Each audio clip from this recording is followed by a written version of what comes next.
So we're going to simplify some radicals. We'll find radicals that violate being in simplest form, and we'll figure out how to put them in simplest form. So on this side here, we're going to simplify with our nth power factors in the radicand by finding the largest nth power factor and then writing the radical as a product of two radicals and simplifying the one that's in nth power. So 12 is 2 squared times 3. So there's an nth power factor. So we factor out that one. And so then you get 2 root 3. So that's the game. A square root, you're looking for perfect squares inside the radical sign. You find as many as you can that are factors. Let's see. So it's find the largest one that you can. That's a factor. It's a bit more of a challenge here with 540. Because I have to look at 540 and figure out how you factor 540. I'm going to do that over here, I guess. So here's 540. One way to do it is make a factor tree. So 540 is 10 times 54. 10 is 2 times 5. 54 is 9 times 6. And 9 is 3 times 3. We're making progress. And 6 is 3 times 2. So here's all the prime factors of 540. Make sure we're okay.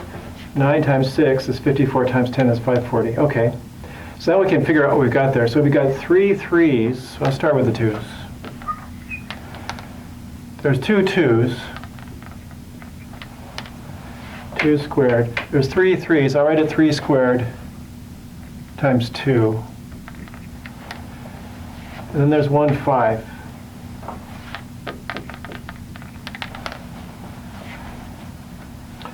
Let's make sure that's, so this is 10. And that's 9 times 4. I'm missing something, is that right? 1, 2, 3, 2 2's. There's 3 3's. I'm missing a 3?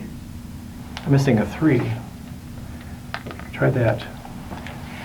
2 2's, 3 3's, 1 5's. 2 2's, 3 3's. Okay. Let's keep going. So let's see, how do we get this to work out? So this is 27. 27 times 2 would be 54. One of the 2's. The other 2 makes it 10. I think we're okay. I think that's 540. Double check it 5 ways. 2 2's, 3 3's, 1 5. Okay. And then underneath there, we're just looking for perfect square. So we look at all the squares we can find. So we get the square root of 2 squared. That's 2.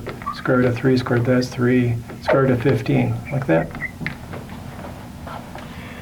And then the square root of 2 squared is 2. The square root of 3 squared is 3. So I get 6. Square root of 15 after some effort. Okay. Double check my work. Yep, it's okay. So I get rid of this. We're going to need this space in a minute. Okay. Okay. Hopefully we don't need to do the same work for the 750. I'm thinking 750, 75 is 25 times 3. 25 times 3 times 2 times 5.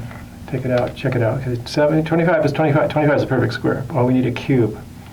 Okay, 5 squared. Okay, so 75 is 25 times 3. That's 5 squared times 3. And then times 10 to get 750. So that looks right. I'm looking for cubes here. I only have a 5 cubed. So it's the cube root of 5 cubed times the cube root of what's left, 6.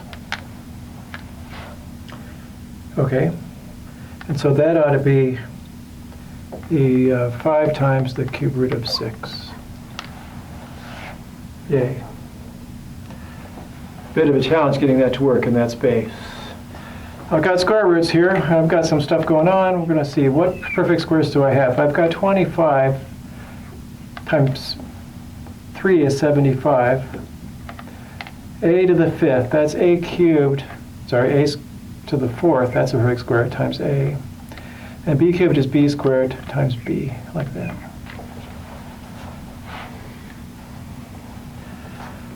So we do this process, we get the square root of 25, that'll be 5. With the square root of a to the 4th, that's a squared. The square root of b squared is b. And then we have the square root of what's left over. So if we've taken these and factor them out, it looks like 3ab. Cool? And then, of course, we have to assume these are positive numbers. Otherwise, the square root of a to the 4th, well, it's still going to be a squared. So we're safe. But the square root of b squared might not be b if b wasn't positive. It might be minus b if b was negative. So we're all right. And here's the cube root. So the cube root, I'm looking for third powers. 16 is 2 to the 4th. That's 2 cubed times 2. And 19, 18 is 3 times 6. So that's a perfect third power of a to the 6th cubed, and a left over. And so that cube root of 2 cubed becomes a 2. The cube root of a to the 16th becomes a to the 6th. And the stuff that's not a perfect cubed is 2a. Okay. And over here, okay, so that's one situation. You have factors under the radical sign which are perfect nth powers. And any perfect nth power can then be factored out as a product of two radicals. One of them is an nth power. The nth power then becomes a 25. Square root of 25 becomes something without a radical. The square root of a to the 4th becomes a squared. The square root of b squared becomes b, and what's left over is still under the radical sign. Now we don't have any exponents here.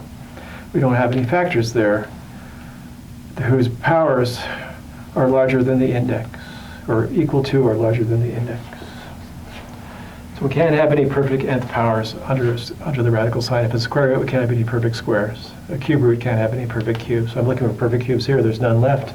There were some that we changed into quantities without being under a radical sign. And what is this doing? Oh, it's a 6 here, and that's a cube root there. Okay. Over here, I've got the second situation. I've got a radical sign, and there's a fraction underneath it. If you're lucky, the fraction can just be simplified and just goes away. If you're also lucky, you'd split it into two radicals, and this radical in the denominator just simplifies like that. If you're not lucky, you have to wait till section 7.5. And downstairs, I have a similar example. We're assuming all the variables represent positive numbers. So we can simplify things. We will go ahead and write the cube root at the top over the cube root at the bottom. This has no third powers. There's no perfect cubes here, so that one can't be simplified. We'll leave it alone. Downstairs, I got the cube root of z to the 6th. That's z cubed. Sorry, that's z squared cubed. Z squared cubed. So it's a perfect cube of z squared. So when you take the cube root, you get z squared.